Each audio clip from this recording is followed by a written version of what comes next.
ഈ അമേരിക്കയിലൊരു സ്ഥലമുണ്ട്. ഏരിയ 51 എന്നാ പറയുന്നത്. വളരെ മിസ്റ്ററീസ് ആണ് അതുമായി ബന്ധപ്പെട്ടൊക്കെ വരുന്നത്. ഏലിയൻസ് ഉണ്ടെന്ന് ഒരു വിഭാഗം പറയുമ്പോൾ, ഒരു വിഭാഗം പറയും അവിടെ അവരുടെ ഏറ്റവും ഫ്യൂച്ചറിസ്റ്റിക് ആയിട്ടുള്ള യുദ്ധോപകരണങ്ങളോ മറ്റോ വികസിപ്പിക്കുന്ന ഇടമാണ്. സാറ്റലൈറ്റ് വഴി സെർച്ച് ചെയ്താലൊന്നും ഇതിനെ പറ്റിയിട്ടുള്ള വിവരങ്ങളൊന്നും കിട്ടില്ല എന്നുള്ളതാണ്. അതുപോലെ നമ്മളിപ്പോൾ സൂര്യ, അഗ്നി 6 ഇതിനെ പറ്റിയൊക്കെ നമ്മൾ സെർച്ച് ചെയ്തിട്ടുണ്ടെങ്കിൽ ഗൂഗിളിൽ എന്താ പറയാ അതിനെക്കുറിച്ച് പിന്നീട് ഒരു വിവരവും ലഭ്യമല്ല എന്നുള്ളതാണ്. അതെ, അപ്പൊ അത്തരത്തിലാണ് കാണിക്കുന്നത്. അതും ഒരു മിസ്റ്ററി ആയിട്ട് ഇങ്ങനെ നിൽക്കുന്ന പോലെയുണ്ട്.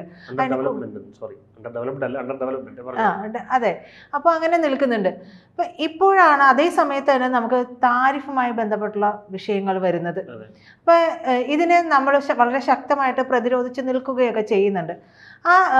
അത് പ്രതിരോധിച്ച് നിൽക്കുന്നത് ചില തുറപ്പുചീട്ടുകൾ നമ്മുടെ കയ്യിൽ ഇനിയും ഇറക്കാൻ ബാക്കിയുണ്ട്, അല്ലെങ്കിൽ ചില തുറപ്പുചീട്ടുകൾ ഇന്ത്യക്ക് ഒരു കൂള് നഷ്ടപ്പെടുന്ന പോലെ നമ്മൾ ഭയങ്കര ടെൻസ്ഡ് ആവുന്ന പോലെ തോന്നുന്നില്ല. അതെ, നമ്മളിത് കൂളായിട്ട് നിൽക്കുകയാണ്. ഇതില് ഇന്ത്യ ഒരു തുറപ്പുചീട്ട് കാണുന്നുണ്ട്. അതുകൊണ്ട് തന്നെയാണ് താരിഫ് ഗുണം ചെയ്യും എന്നുള്ളത്. ഷോർട്ട് ടേമിലല്ല, ലോങ് ടേമില്. അതെങ്ങനെയാണെന്ന് പറയാം. അതിന് മുന്നേ ആദ്യം ചോദിച്ച കാര്യങ്ങളുണ്ടല്ലോ. അതായത് ഇപ്പം ഇതെന്താണ് ട്രംപിനെ വിരളി പിടിപ്പിച്ചതെന്നുള്ള ഒരു കാര്യം പ്രേക്ഷകർക്ക് വേണ്ടി അതൊന്നും പറയാം. അതായത് നരേന്ദ്രമോദി മുന്നോട്ട് വെച്ചിട്ടുള്ള ഈ ഒരു മേക്ക് ഇൻ ഇന്ത്യ അല്ലെങ്കിൽ ആത്മനിർഭർ ഭാരത് ഇത് തുടങ്ങിയ ഈ പദ്ധതികൾ അത് വിജയം കാണുകയും ഇന്ത്യ ഒരു മാനുഫാക്ചറിങ് രംഗത്ത് ചൈനയോടടുത്ത് തന്നെ വളർന്നു വരുന്ന ഒരു പ്രധാന ശക്തിയായിട്ട് വരുന്നതാണ് ഇപ്പോൾ ട്രംപിനെ ചൊടിപ്പിച്ചിരിക്കുന്നത്. സ്വാഭാവികമായിട്ടും അമേരിക്കയിലെ ഈ ഒരു വലതുപക്ഷക്കാരനാണല്ലോ ഇദ്ദേഹം. ട്രംപ് എന്ന് പറയുന്നത് ഇദ്ദേഹത്തിൻ്റെ പാർട്ടി റിപ്പബ്ലിക് പാർട്ടി എന്ന് പറയുന്നത് വലതുപക്ഷമാണ്. അപ്പോൾ അതേ അധികാരത്തിൽ വരുമ്പോൾ ചൈനയെ തകർത്തിട്ട് അമേരിക്കയെ ഒരു എന്താ പറയുക മാനുഫാക്ചറിങ് പവർ കൂടിയാക്കാനായിട്ടാണ് അദ്ദേഹം ആഗ്രഹിക്കുന്നത്. അപ്പോൾ ഇന്ത്യയുടെ വളർച്ച അദ്ദേഹം ആഗ്രഹിക്കുന്നു, ഒരിക്കലും ആഗ്രഹിക്കില്ല. ചൈനയെ തന്നെ എങ്ങനെയെങ്കിലും ചൈനയന്മാരാണ് ഇതുപോലെ വളർത്തിക്കൊണ്ട് വന്നത് അമേരിക്ക. അപ്പോൾ ഇപ്പോൾ തലവേദനയായിട്ടിരിക്കുകയാണ്. അപ്പോൾ അതുപോലെ ഇനി അടുത്ത ഒരുത്തരെയും കൂടെ സഹിക്കൂ ഇല്ല. അപ്പം അതാണ് ഇപ്പം നമ്മൾ ഈ കാണുന്ന ഇന്ത്യക്ക് നേരെയുള്ള താരിഫ് യുദ്ധം. ചൈനയ്ക്ക് നേരെ ആ രീതിയിലുള്ള യുദ്ധമില്ല. ഇപ്പോൾ ഇന്ത്യയെക്കുറിച്ചുള്ള ട്രംപിൻ്റെ കാഴ്ചപ്പാടുകൾ ചിലപ്പോൾ മാറിയത് കഴിഞ്ഞ കാലങ്ങളിൽ ഇന്ത്യ കൈവരിച്ച ഒരു അത്ഭുതപ്പെടുത്തുന്ന നേട്ടങ്ങൾ തന്നെ ആയിരിക്കാം എന്നുള്ളതാണ്. കാരണം ആദ്യ ട്രംപ് സർക്കാരിൽ ഇല്ലാത്ത ഒരു വൈരാഗ്യം ഇന്ത്യയോട് രണ്ടാം ട്രംപ് സർക്കാരിനുണ്ട്. ഇതിനിടയ്ക്ക് എന്തോ സംഭവിച്ചു എന്നുള്ളതാണ്. അപ്പം നമ്മൾ ഈ 2020 ഒന്നുമില്ല, അത് കാര്യം നോക്കുമ്പോൾ മനസ്സിലായി. 2020 നമ്മുടെ കച്ചവടം എന്ന് പറയുന്നത് 1 ബില്യൺ ആയിരുന്നു. ഞാൻ പറയുന്നത് ഇന്ത്യക്ക് കിട്ടിക്കൊണ്ടിരുന്ന ഒരു ലാഭം എന്ന് പറയുന്നത് 1 ബില്യണിൽ താഴെയായിരുന്നു അമേരിക്കയിൽ നിന്ന് കയറ്റുമതിയിലൂടെ നമുക്ക് കിട്ടുന്നത്. അത് 45 ബില്യൺ ആയിരുന്നു. 45 ബില്യൺ അല്ലെങ്കിൽ 35 to 45 ബില്യണിൻ്റെ അടുത്ത് വന്നു, ബില്യൺ ഡോളറിൻ്റെ അടുത്ത് വന്നു കഴിഞ്ഞ വർഷം. അത്രത്തോളം വളർച്ച അതിനുണ്ടായെന്നുള്ളതാണ്. അപ്പോൾ അത് കഴിഞ്ഞ് ഇത് ട്രംപിനെ ചൊടിപ്പിച്ചിട്ടുണ്ട്. കാരണം ഇത് ഒരു 5 വർഷം കൊണ്ടുണ്ടാക്കിയ നേട്ടമാണ്. പിന്നെ H1B വിസ അതായത് നിരോധിച്ച ആ വിസ ആപ്പിളിൻ്റെ അടുത്ത് പറയുന്നത് 25 ഇന്ത്യയിൽ നിന്ന് സാധനങ്ങൾ ചെയ്ത് ഇറക്കുന്ന ഫോണിന് 25% താരിഫ് സിലിക്കൺ വാലിയിൽ ഉള്ളവരുടെ അടുത്തൊക്കെ അങ്ങ് അടിച്ചേൽപ്പിച്ചിരിക്കുകയാണ് കമ്പനീസിൽ. ഇന്ത്യയിൽ നിന്നുള്ള ടെക്കികളെ നിയമിച്ചു കഴിഞ്ഞാൽ 25% താരിഫ്. അതുപോലെ തന്നെ ഇന്ത്യയിൽ നിന്ന് പ്രൊഡക്ഷൻ മാറ്റണമെന്നും പറയുന്നുണ്ട്. ഇന്ത്യയിൽ നിന്നാണ് ആപ്പിളിൻ്റെ പ്രൊഡക്ഷൻ. അപ്പോൾ അതുപോലെ ഇങ്ങനെയൊക്കെ ഉള്ള ഉപരോധങ്ങൾ. അപ്പോൾ ഇതെന്തിനാണെന്നുള്ളതാണ്. അതായത് അമേരിക്കൻ പ്രസിഡന്റ് സ്ഥാനത്ത് നിന്ന് ട്രംപ് മാറുന്ന സമയത്ത് ബൈഡൻ ഭരണകൂടവുമായിട്ട് ഇന്ത്യ അടുത്ത ബന്ധമാണ് നിലനിർത്തിയത്. അപ്പോൾ G20 ഉച്ചകോടിയും കാര്യങ്ങളൊക്കെ അറിയാലോ, നമ്മൾ ആതിഥേയത്വം വഹിച്ചിരുന്നു, ഇന്ത്യയിലായിരുന്നല്ലോ. അപ്പം ആ സമയത്ത് ഇന്ത്യ തിളങ്ങി നിന്നതും ബൈഡനുമായിട്ടൊക്കെ ഉൾപ്പെടെ ഒരു മികച്ച ബന്ധം കെട്ടിപ്പൊക്കിയതൊക്കെ ട്രംപിന് കുറച്ച് അസൂയ കുറച്ച് അസ്വസ്ഥത ഉണ്ടാക്കിയിട്ടുണ്ട്. അപ്പോൾ ഇദ്ദേഹത്തിൻ്റെ തന്നെ പുകഴ്ത്തുന്നവർ മാത്രം തനിക്കൊപ്പം മതി, തന്നെ പുകഴ്ത്തുന്നവർ ട്രംപിൻ്റെ പുകഴ്ത്തുന്നവർ മാത്രം മതി എന്നുള്ള ഒരു ചിന്താഗതിയാണ് ഇതിൻ്റെ എല്ലാം പ്രശ്നത്തിൻ്റെ കാരണം. ഇലോൺ മസ്ക് അത് ചെയ്യാത്തത് കൊണ്ടാണ് ഇലോൺ മസ്ക് ഇപ്പം പടിക്ക് പുറത്തായത്.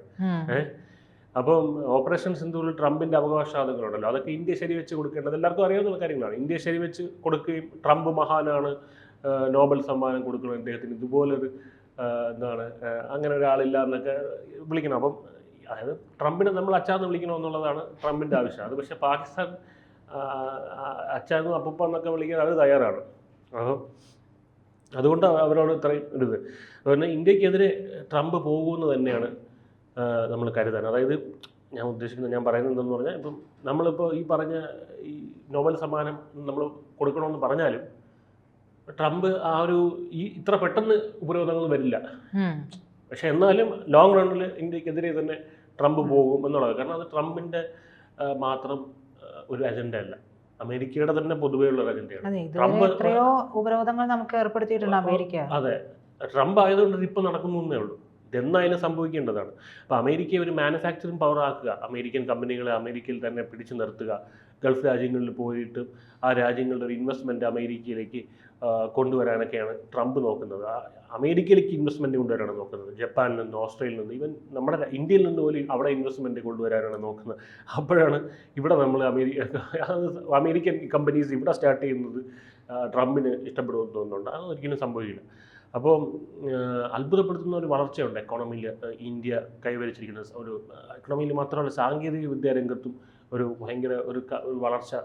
അപ്പോൾ അമേരിക്കയ്ക്കും ഇത് മാത്രമേ കഴിയുള്ളൂ എന്ന് കരുതിയിരുന്ന പലതും ഇന്ത്യ നേടിയെടുത്തിട്ടുണ്ട്. അതിൽ ഒരു രാജ്യത്തിൻ്റെ സഹായമില്ലാതെ ലോകത്തെ ഏറ്റവും സൈനിക ശക്തിയായിട്ട് ഇന്ത്യ മാറി എന്നുള്ളതാണ്. അതായത് ഇന്ന് ടെക്നോളജിയിലുള്ള ഇന്ത്യയുടെ വളർച്ച എന്ന് പറയുന്നത് അതിവേഗത്തിൽ ആണ് നടന്നുകൊണ്ടിരിക്കുന്നത്.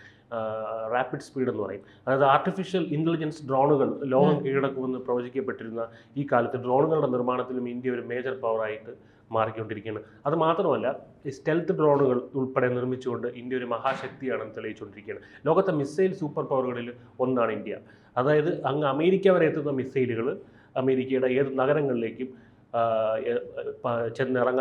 എത്തുന്ന മിസൈലുകൾ, ചെന്ന് പതിക്കാൻ പറ്റുന്ന മിസൈലുകൾ വരെ ഉണ്ടാക്കാൻ ഇന്ത്യക്ക് സാധിക്കും എന്നുള്ളതാണ്. കാരണം നമുക്കറിയാം, ഈ സൂര്യ മിസൈൽ ഇപ്പോൾ ചോദിച്ചാൽ അഗ്നി 6 ഇങ്ങനെയുള്ള മിസൈലുകൾ ഇന്ത്യ ഉണ്ടാക്കി വെച്ചിട്ടുണ്ട്. അത് അതീവ രഹസ്യ സ്വഭാവത്തോടെയാണ് ഇന്ത്യ അതിനെപ്പറ്റിയുള്ള ഡീറ്റെയിൽസ് അധികം പുറത്തു വിടുന്നില്ല.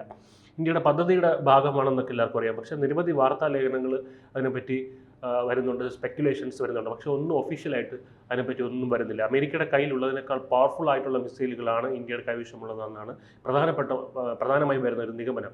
ഈ ഭൂമിയിൽ എവിടെ വേണമെങ്കിലും എത്താൻ കഴിയുന്ന മിസൈലുകൾ നിർമ്മിക്കാൻ കഴിയുന്ന ചുരുക്കം ചില രാജ്യങ്ങളിൽ ഒന്നാണ് ഇന്ത്യ എന്ന് പറയുന്നത്. കാരണം ഈ സാങ്കേതിക വിദ്യ റഷ്യയ്ക്കും ചൈനയ്ക്കും, ചിലപ്പോൾ റഷ്യയുടെ സഹായത്തോടെ ഉത്തര കൊറിയയ്ക്കും കാണും. പക്ഷേ ഈ സാങ്കേതിക വിദ്യയാണ് ഇപ്പോൾ ഇന്ത്യയുടെ കൈവശമുള്ളത്.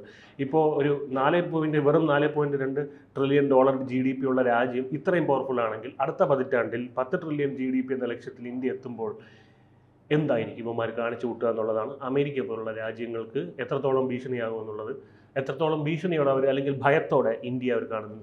ഇത് മുന്നിൽ കണ്ടുകൊണ്ടാണ് ഇത്തരത്തിലുള്ള നടപടികൾ അമേരിക്ക കിടക്കുന്നത്. സാമ്പത്തികമായിട്ട് ഉപരോധത്തിലാക്കുക എന്നുള്ളതാണ്, പ്രതിസന്ധിയിലാക്കുക എന്നുള്ളതാണ്.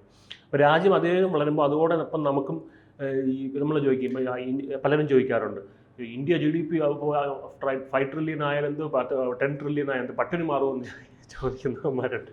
അപ്പം അവർക്ക് മനസ്സിലാക്കേണ്ട കാര്യം, നമ്മൾ രാജ്യം അതിവേഗം വളരുമ്പോൾ അതോടൊപ്പം നമുക്ക് സാമ്പത്തികമായിട്ട് വളരാനായിട്ടുള്ള ഒരു സാധ്യതയുണ്ട്. അതിൽ നമ്മൾ ചെയ്യുന്നത് ഈ ജോലി ചെയ്യുക. അതായത് നമ്മുടെ രീതി എന്ന് പറഞ്ഞാൽ ജോലിക്ക് പോവുക, പൈസ സമ്പാദിക്കുക.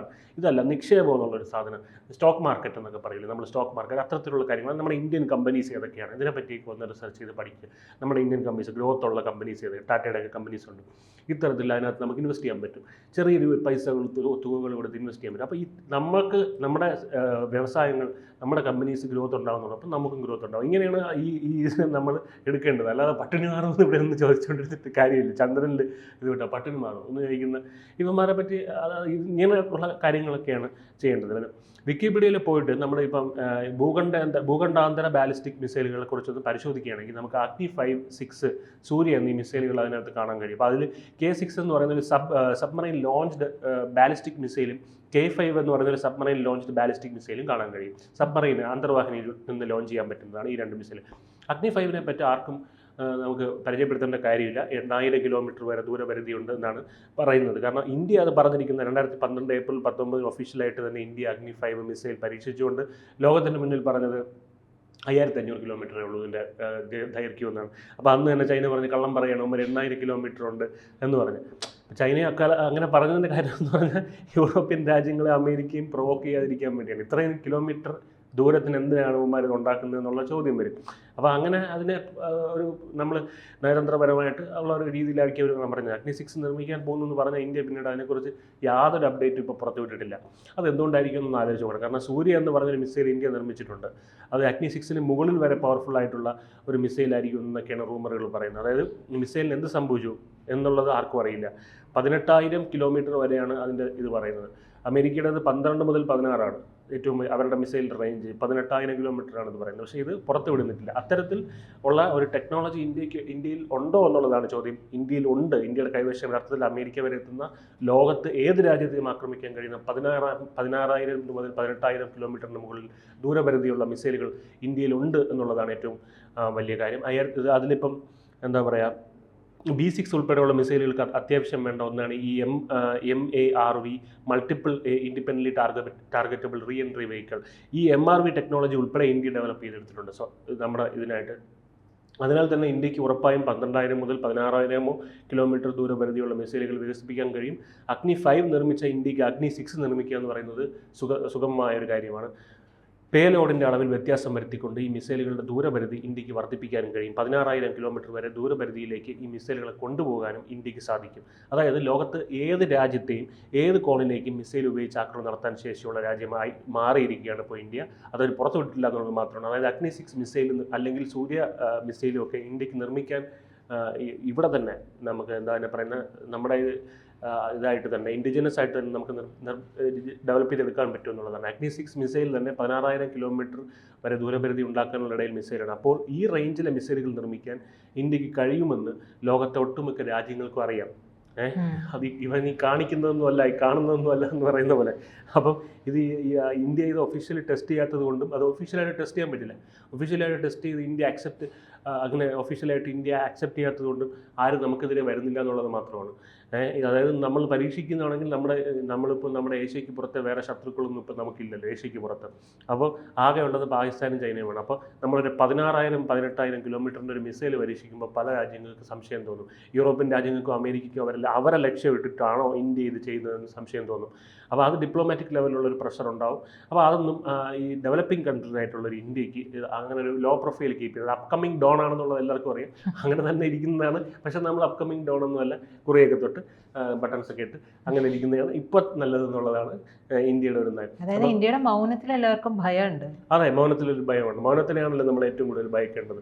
നമ്മൾ വലിയ ശക്തിയാണെന്ന് കാണിക്കാൻ ശ്രമിച്ചു കഴിഞ്ഞാൽ ഇപ്പോൾ നമ്മുടെ എക്കണോമിക് ഗ്രോത്തിനെ അത് ബാധിക്കും.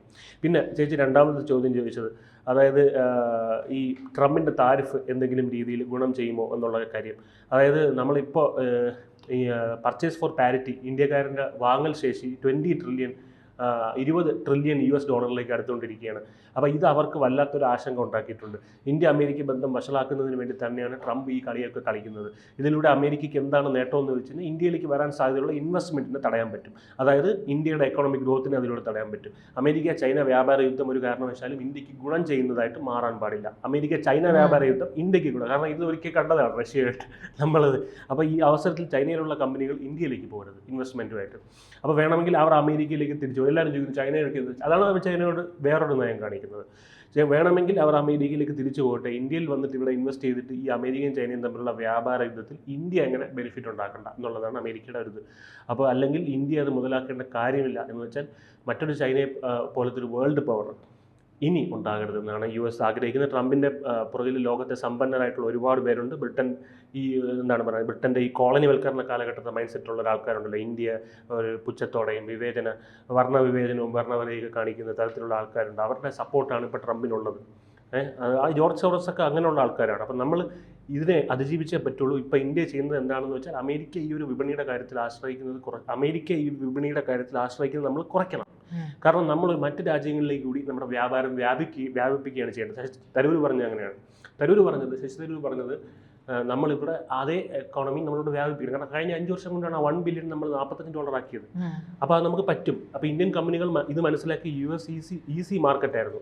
അപ്പോൾ അവിടെ മാത്രം പോകുന്ന റിസ്ക് എടുക്കുക, അവിടെ മാത്രം പോകുന്ന റിസ്ക് എടുക്കാതെ അവിടേക്ക് മാത്രം ടാർഗറ്റ് ചെയ്തിരുന്ന ഇന്ത്യൻ കമ്പനികൾ ഇനി ലോകത്ത് വേറെ രാജ്യങ്ങളിൽ കൂടി അവരുടെ പ്രോഡക്റ്റ് കൊണ്ടുപോകാൻ അവിടെ അതിൻ്റെ സെയിൽസ് വ്യാപിപ്പിക്കാനും ശ്രമിക്കുക. അപ്പോൾ അത് ഒരു ബുദ്ധിമുട്ടേറിയ പ്രയാസമേറിയ സിറ്റുവേഷൻ ആണെങ്കിലും ലോങ് ടേമിലേക്ക് ചിന്തിക്കുമ്പോൾ നമുക്കൊരു ഇൻഡിപെൻഡൻറ്റ് രാജ്യമായിട്ട് തുടരാനും ഒരു ശക്തമായിട്ടുള്ള എക്കോണമിക് പവറായിട്ട് വളരുവാനും ഇത്തരം പ്രതിസന്ധികളെ അതിജീവിക്കാൻ നമുക്ക് പഠിക്കാൻ പറ്റും. അപ്പോൾ അമേരിക്കയെ മാത്രം ഡിപ്പെൻഡ് ചെയ്യുന്ന എക്കോണമി ആയിട്ട് മാറിക്കഴിഞ്ഞാൽ ഇത് നാളെ കുറച്ച് കാലത്തിന് ശേഷം യു എസ് ഇപ്പോൾ ചെയ്യുന്ന ജപ്പാനെയും കാനഡയും ഓസ്ട്രേലിയയൊക്കെ ഇട്ട് ഭീഷണിപ്പെടുത്തുന്ന പോലെ നമ്മളെ ഭീഷണിപ്പെടുത്തും.